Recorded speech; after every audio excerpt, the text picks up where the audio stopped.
The Renault CAPTUR 2026 seems like an easy choice. It is compact. Two of its three propulsion systems receive the Spanish Eco emissions badge, and it offers a sliding rear seat bench that few rivals can match. But there is an important catch. The trunk changes a lot between gasoline, LPG, and hybrid, and an attractive monthly financing payment can hide a high initial payment and a high final financing payment. We are going to analyze engines, space, consumption, safety, and price to know which version really suits you. First, context. It's not a completely new generation. It is the second generation of the CAPTUR, updated in 2024 with a straighter front, new light signature, and the OpenR Link system, with Google integrated into the equipment levels that include it.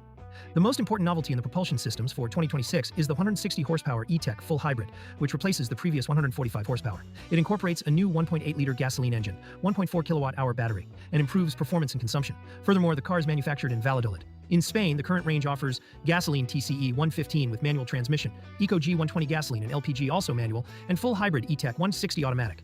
In the configurator, the Evolution TCE and Eco-G were around €22,260 with promotional conditions. In the techno equipment level, the two manuals were close to €24,977 and the hybrid at €29,826. These are figures observed in July 2026 and may change. Always compare cash price, down payment, commission, interest, final payment, and total financed, not just the monthly payment. The length is 4.239 meters. The width without mirrors is 1.797 meters, and the maximum height is 1.584 meters. With mirrors, it is slightly over 2 meters, something that should be remembered in narrow parking spaces.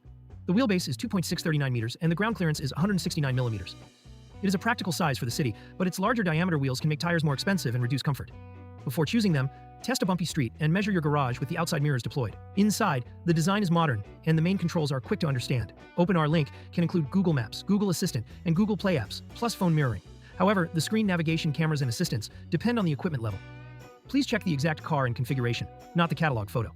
Also check the response of the screen, the visibility of the instrument panel, the climate control, and whether the wireless charger keeps the phone cool during a long journey. The big advantage for families is the rear seat bench, which moves 16 centimeters. With the bench in its most rearward position, Renault advertises up to 22 centimeters of knee room.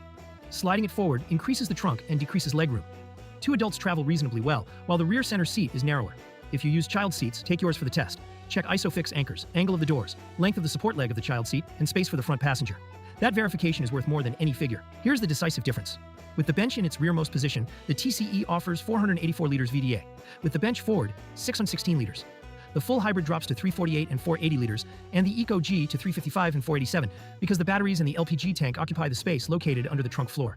With the backrest folded down, they are 1596, 1458, and 1465 liters, respectively. The capacities are good if you use the sliding bench, but they don't tell the whole story. Test the stroller, suitcases, wiring, and floor height in the motor version you are going to buy. The full hybrid E-Tech 160 is the smoothest and most comfortable option in the city.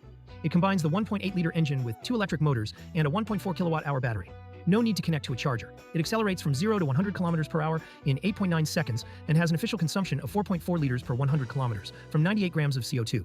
Renault talks about up to 80% urban electric driving and up to 1,000 kilometers of total range, but these results are subject to conditions. On fast highways, in the cold, or on short journeys, it will consume more. Its real advantage is ease and silence in traffic. The TCE 115 is the gateway. Simple propulsion system, manual transmission, and the largest trunk. It makes sense if your annual mileage is low, you drive mostly on the highway, or you prioritize price. The Eco-G 120 adds LPG, Eco Emissions badge, and two fuels. It can reduce the cost per kilometer if you have LPG service stations nearby, although it loses space under the floor and forces you to manage two tanks. Calculate savings with local prices and your annual mileage. If you travel little, the difference in purchase weighs more than the fuel. The CAPTUR seeks comfort and ease, not sporty sensations. The raised stance helps in the city, the steering is light, and the hybrid responds more vividly when starting off. On the road, listen to aerodynamic noise, check stability and wind, and try overtaking with passengers. Smaller diameter wheels tend to filter out potholes better and cost less to replace. Do a parking maneuver, a ramp, an urban section, and a highway section. 5 varied minutes reveals more than a slow return to the dealership. Euro NCAP gave it 4 stars in 2024, 76% for adult occupant protection, 80% for child occupant protection, 76% for vulnerable user protection, and 69% for safety assistance systems. Driver chest protection was weak in the offset frontal crash, and it earned no points for forgotten child detection. The rear center seat also did not accept belt-fastened child restraint systems in the evaluation. Check that the equipment level chosen includes automatic emergency braking, lane keep assist, blind spot monitoring, and cameras.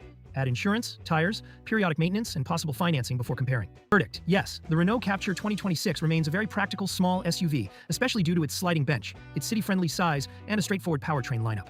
I would choose the TCE 115 if the annual mileage is low and maximum trunk, the Eco-G 120 if there is LPG nearby and you are looking for a cheap Eco emissions badge, and the full hybrid 160 for the city, automatic transmission and greater smoothness. But measure the cargo space of that version and check its actual equipment.